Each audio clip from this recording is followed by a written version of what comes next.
अब हर खबर पर नजर और हर सच का खुलासा बने रहे हमारे चैनल के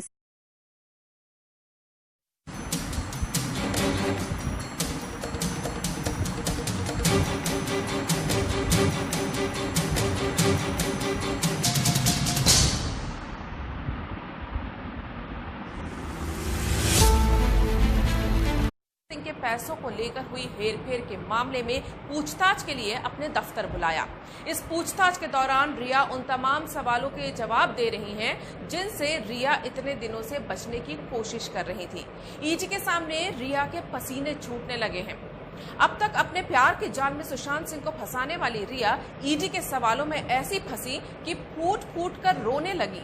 सुशांत के पैसों का हिसाब किताब देने में उनकी जबान लड़खड़ा गई। कहा जा रहा है कि वो किसी भी सवाल का ठीक से जवाब नहीं दे रही हैं। सोशल मीडिया पर आकर इमोशनल वीडियो में सत्यमेव जयते बोलने वाली रिया चक्रवर्ती को जब ईडी ने सुशांत के पैसों के मामले में सच उगलने को कहा तो वो हड़बड़ा गई। वो ऐसी फंस चुकी हैं कि खुद को सही साबित करने के लिए कोई कागजात भी पेश नहीं कर पा रही हैं। उनकी सारी साजिशें अब सामने आने लगी हैं। साथ ही उनकी कॉल डिटेल्स से जो जानकारी मिल रही है वो भी रिया की हरकतों का खुलासा कर रही है। वहीं दूसरी तरफ मामले को अपने हाथ में लेते ही सीबीआई भी पूरी तरह से हरकत में आ चुकी है। सीबीआई ने जांच के लिए टीम गठित कर ली है।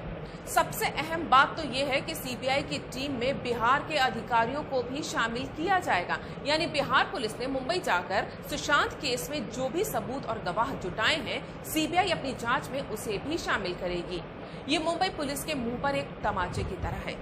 कुछ दिन पहले तक हाथ जोड़कर जो रिया चक्रवर्ती सुशांत सिंह की मौत की जांच के लिए सीबीआई जांच की गुहार का नाटक कर रही थी, वो अब सीबीआई की कार्रवाई को गैर कानूनी बता रही है।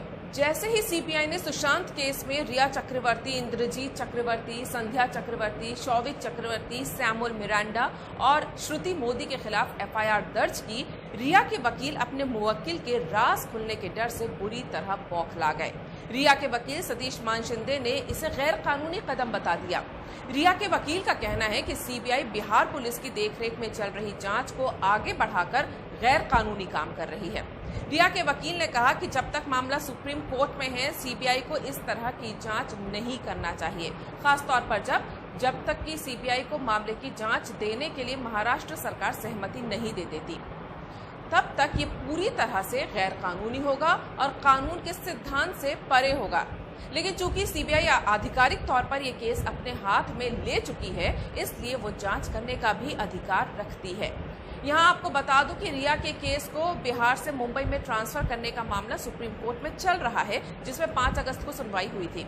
सुनवाई के दौरान ही केंद्र के सॉलिसिटर जनरल तुषार मेहता ने कोर्ट को ये जानकारी दी थी कि बिहार सरकार ने केस को ट्रांसफर करने की सिफारिश की है, जिसे केंद्र सरकार ने स्वीकार कर लिया है।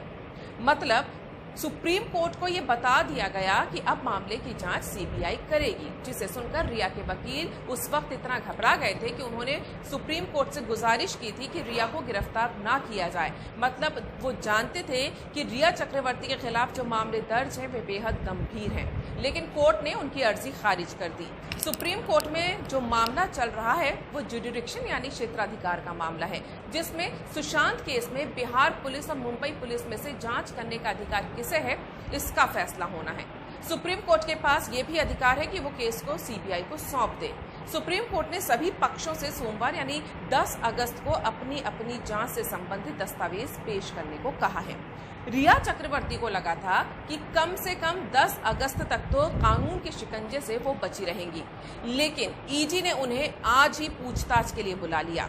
रिया ने ईडी से गुहार लगाई थी कि जब तक सुप्रीम कोर्ट से कोई जवाब नहीं आ जाता तब तक पूछताछ ना की जाए, जिस पर ईडी ने साफ तौर पर इनकार करते हुए उन्हें दिए गए टाइम के मुताबिक ही ईडी के ऑफिस पहुंचने को कहा। अब ईडी को रिया बिहार पुलिस की तरह गुमराह नहीं कर सकती थी, इसलिए उन्हें मुंबई के ईडी दफ्तर पहुंचना ही पड़ा। रिया के साथ उनके भाई शौविक चक्रवर्ती और उनकी मैनेजर श्रुति मोदी को भी ईडी ने तलब किया। पुलिस के साथ आंख मिचोली का खेल खेलने वाली रिया फिलहाल ईडी के सवालों में बुरी तरह फंस चुकी हैं। ईडी ने सुशांत सिंह राजपूत के पैसों के मामले को खंगालना शुरू कर दिया है और साथ ही रिया के बैंक अकाउंट्स और संपत्ति की सारी छानबीन भी कर ली है।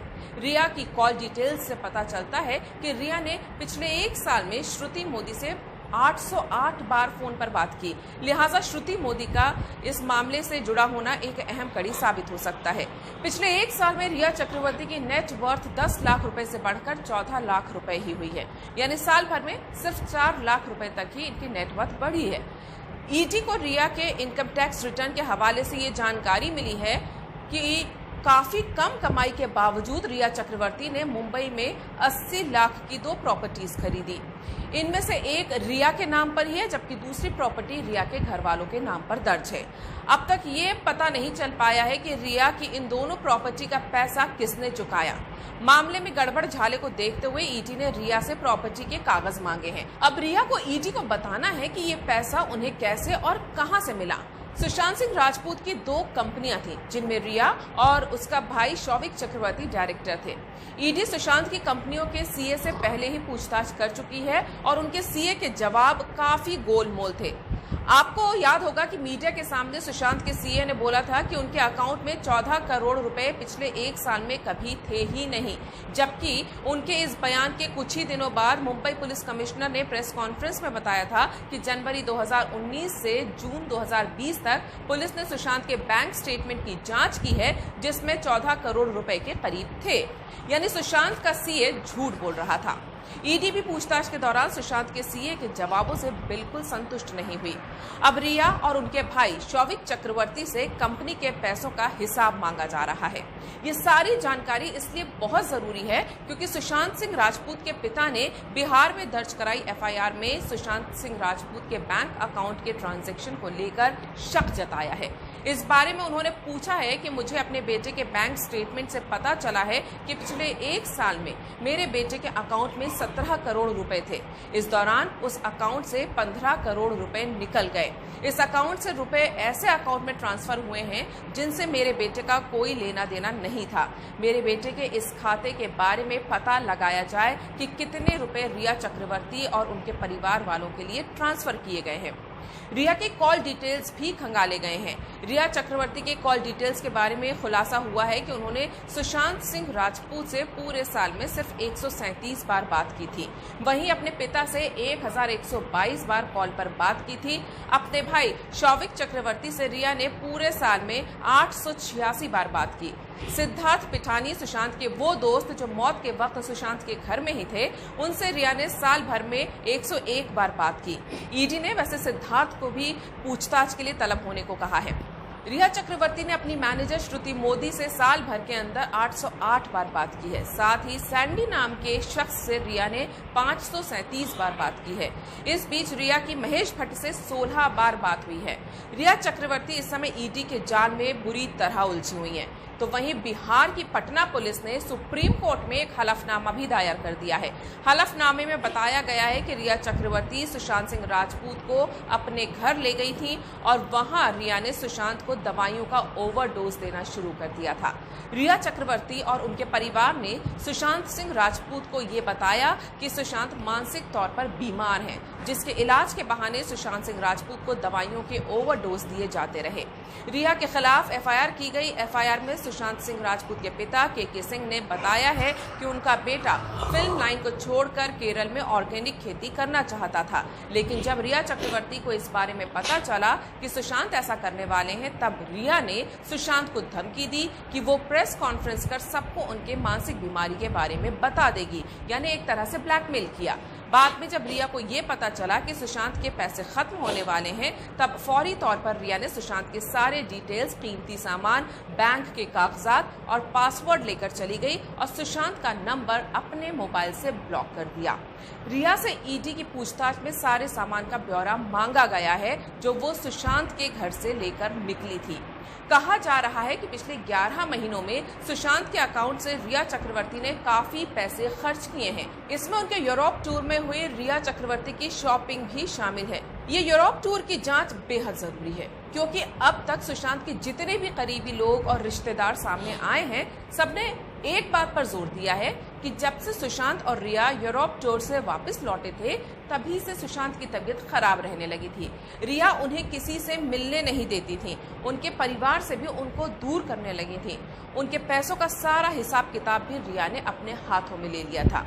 उसी के बाद से सुशांत को ऐसी दवाइयां रिया देने लगी थी कि वो पूरे समय सोते रहते थे। ये सारे बयान उनके नजदीकी रिश्तेदारों ने और जानकारों ने दिए हैं। आखिर यूरोप टूर पे हुआ क्या था?